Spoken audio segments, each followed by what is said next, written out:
First, we need to get all our measurements. I am going to write out my measurements. The length 34, the shoulder is 19. We're going to need the chest measurements, chest for male. The chest measurement. You can as well get the waist measurement and the hip measurement. Now, let me quickly explain to us that in a shirt, we need to know this rule. The front becomes the back, while the back becomes the front. Let's just bear that in mind first. Now, we have 34 inches, which is the length. We're cutting the back first, so it's just going to be 34 plus 4. Now, the circumference measurements that we have here are the chest and the hip measurement. So we are going to add 4 inches and we'll divide it by 4. And this is the same as your circumference measurement divided by 4 plus 1. So for 43, just approximate that to 12. Then 43 is the hip. We'll get the same answer, either plus 4 divided by 4 or divided by 4 plus 1.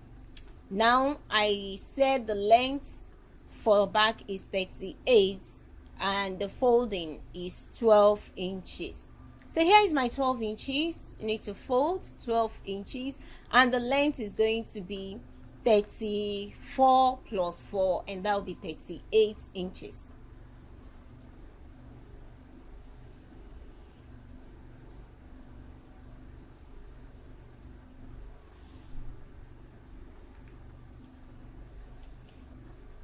So we're going to get our 12 inches and 38 inches length and we'll cut it out.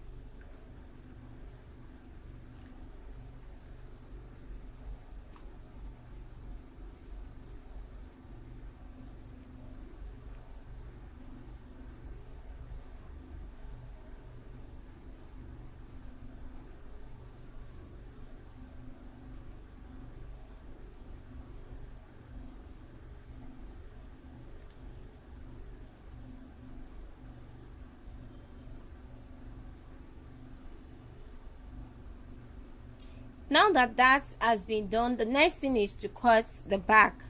Now to cut the back, still folding 12 inches, but we're going to add 3 inches to our folding to make it 15 inches. So the 3 inches, we are going to hide it, or better still, fold your 15 inches. And the length now, the length is going to be 34. So here is my extra 3 inches and the length is 34 inches. So it means the back is 4 inches longer than the front. Fold your 15 inches by 34 and cut.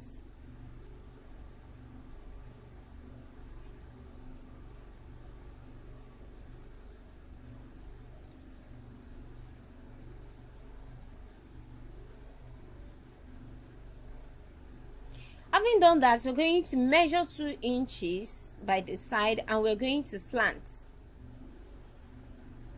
That's because, you know, our shoulder is always slant and it is not straight.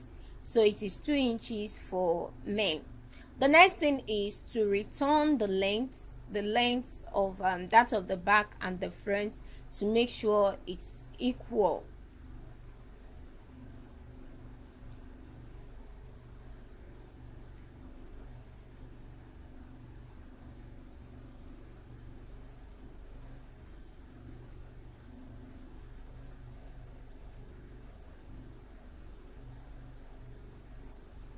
So the 4 inches extra now is at the top. You know, return the length and make sure it's the 4 inches is at the top. Now I'm going to fold from the back to the front. From the 4 inches, by the time I fold, I'll have 2 inches folded. Now all our measurement begins from here.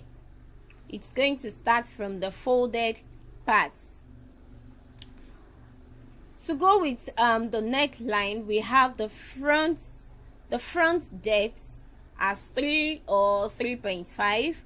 We have the back depth 0.5 and or 1 inch if you're attaching a collar, while we have the width measurement could be 3, it could be 3.5, it could be 2.5, depending on the size that you're sewing for. So while our 2 inches is still folded, we're going to be measuring out the neck design. The front depth I'm working with 3.5 inches. Remember I said all our measurements start from the folded edge. Then the width measurement of 3 inches. I'm going to cut the front first, so just notch. You have to be careful here. Do not cut a larger part of the fabric. So just notch and make sure you cut only the top fabric. Only the top fabric. That's the front alone is what we are cutting. Do not make the mistake of cutting both front and back. Now from this notched parts, I am going to measure my 1 inch 0.5 sorry for the back depth, 0.5, because this is going to have a shirt collar. So the extra 3 inches that was added, just open it up at the front part.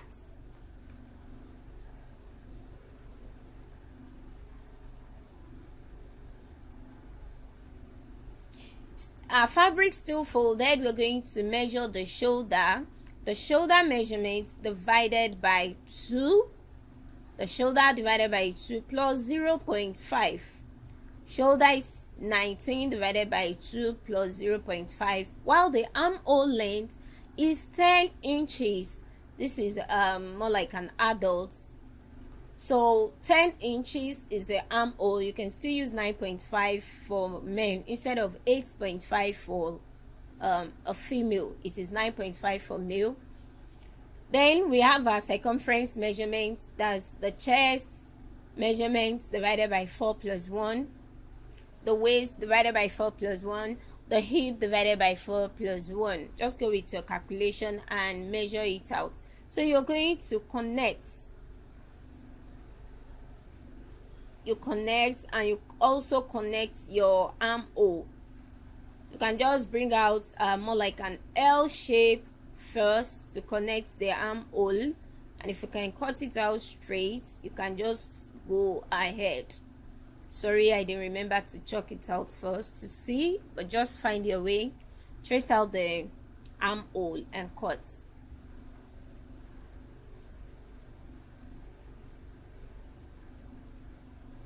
The next thing to cut is the yoke. Yes, any fabric you're attaching aside from the main fabric is called yoke. Now the yoke length is oftentimes 8 inches, 7 inches. You can then increase it 9 inches, 10 inches, depending on just be creative with it. You can reduce it, you can make it a bit longer. So you place it and then you trace out whatever shape you have on the neckline, on the shoulder, on the armhole. Just trace it out like this. Then the base of your yoke, you can decide to slant, you can decide to leave it straight, you can curve it out more like a V shape or square. Just go ahead and give it the shape has nothing to do with your main dress. It's just more like a design. So this is how it's going to look like.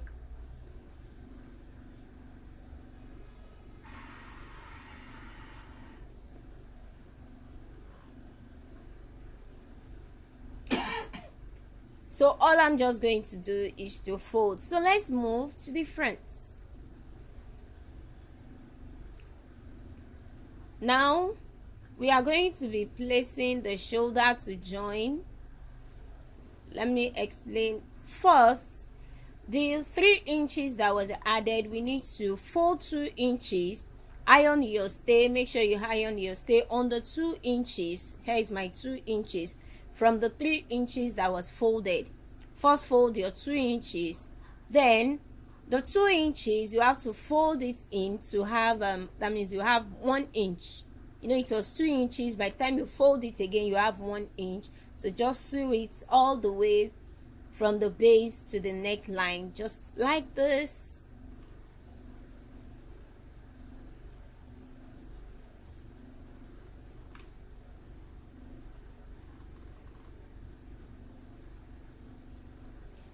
So whatever you have done on the right hand side, you repeat on the left hand side. So just fold the two parts and sew. We are done sewing. Let's see.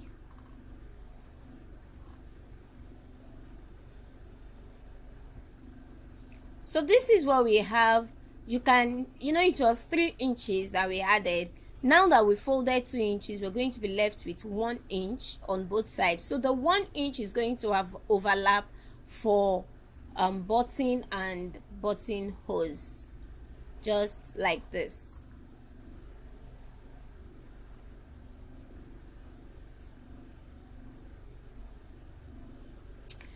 Next, we're going to be joining the shoulder. So place the front and the back like you're putting on your dress, the normal way the back and the front would be. Then you place the yoke on the front fabric to join.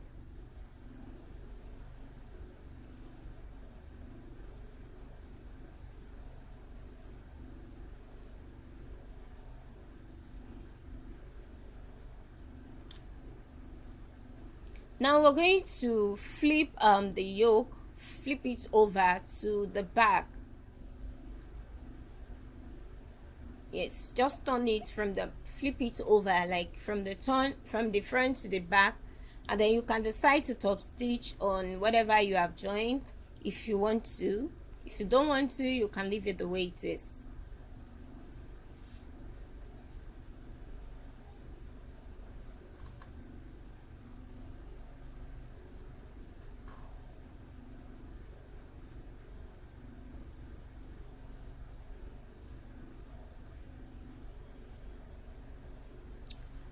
The next thing to do is to top stitch on our yoke. We're going to fold it in and sew on the back pattern, the back fabric.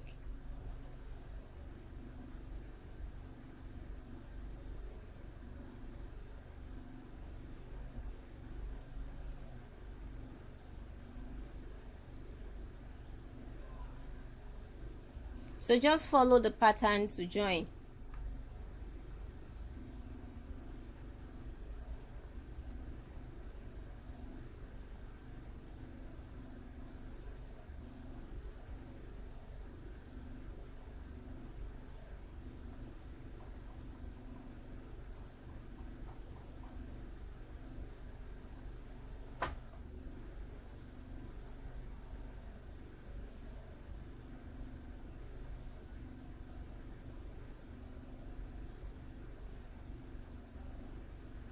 So the next thing we're going to do is to bring out the shape from the side. Just join the sides, both sides, and then we are almost done. If you want to have a slit at the base of your shirt, you can have that. For me, I am going to measure 8 inches. And then I'll continue the sewing.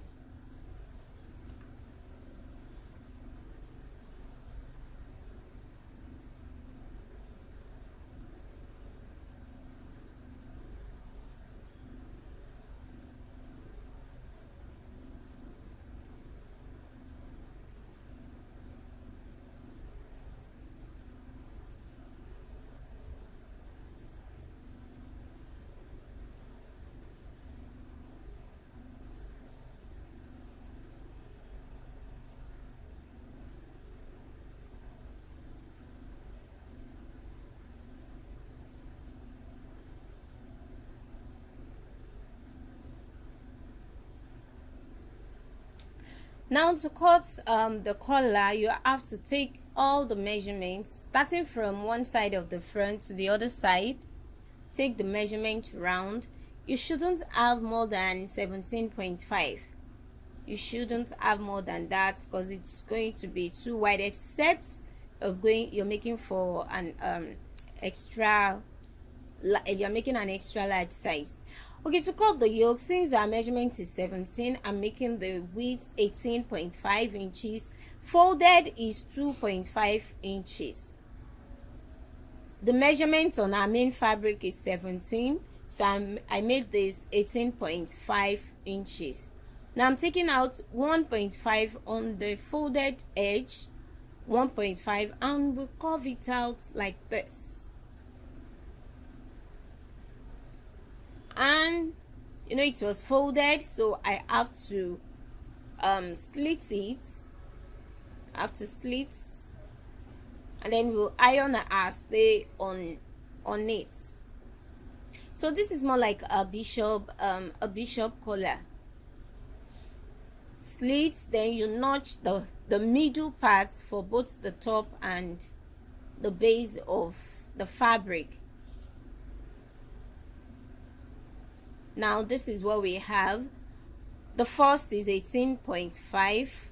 Since that is 18.5, this is going to be 1 inch more than the 18.5, so we're going to have 19.5. Still folded is 2.5 inches. Now here I'm taking out 1.5, not at the folded edge. Now this is at the base, 1.5, and you slant. Remember to notch as well, notch the middle. Folded is still 2.5, and folded is 2.5, and we have 19.5. Now I'm taking out 0.5 at the middle part and slant. There are different types of shirt collars anyways. You can decide to leave it straight, you can decide to slant it if you want, to curve it out if you want. Now I am going to join with half an inch on both sides, half an inch. Make sure it's equal. That's after you might have ironed your stay, then turn it inside out.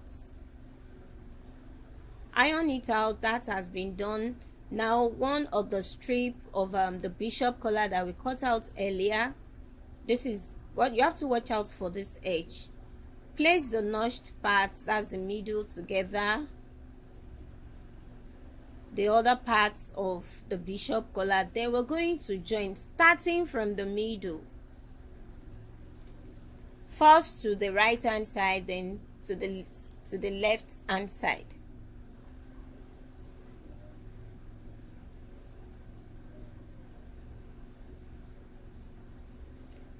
Remember to notch and turn it inside out.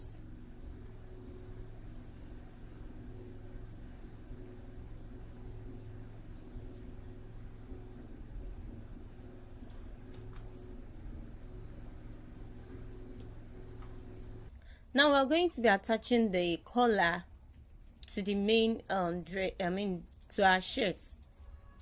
First, we need to fold the neckline on the shirt to get the middle.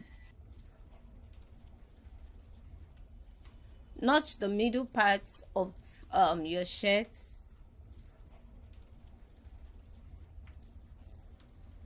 Now we're going to start joining from the outside. Make sure you place the notched parts both on the collar and on the shirts. So we're going to start by joining from the outside, and we're going to top stitch on the inside.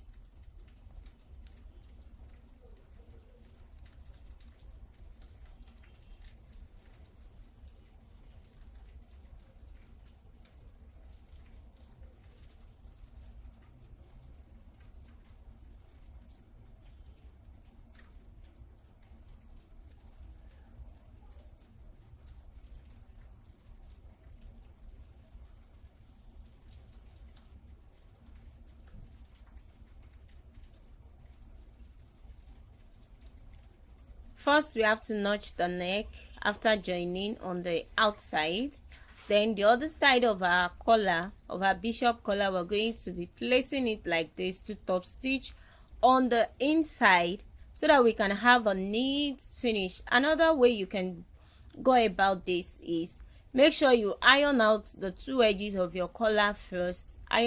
Folding the edges and then just place on your main shirt and sew on both at the same time.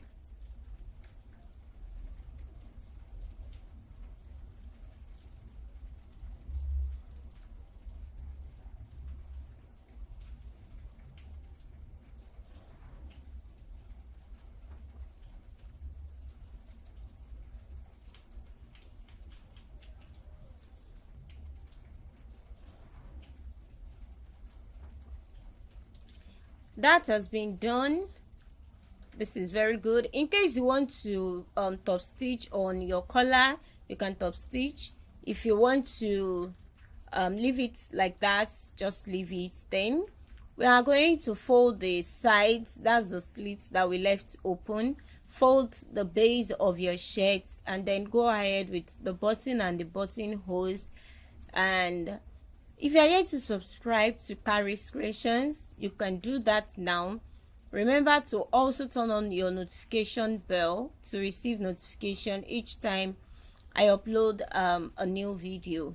So the sleeve of your shirt, you can cut out any sleeve of your choice. Just attach your sleeve and that's the end. So go ahead and make your shirt, and till I see you next class. Bye.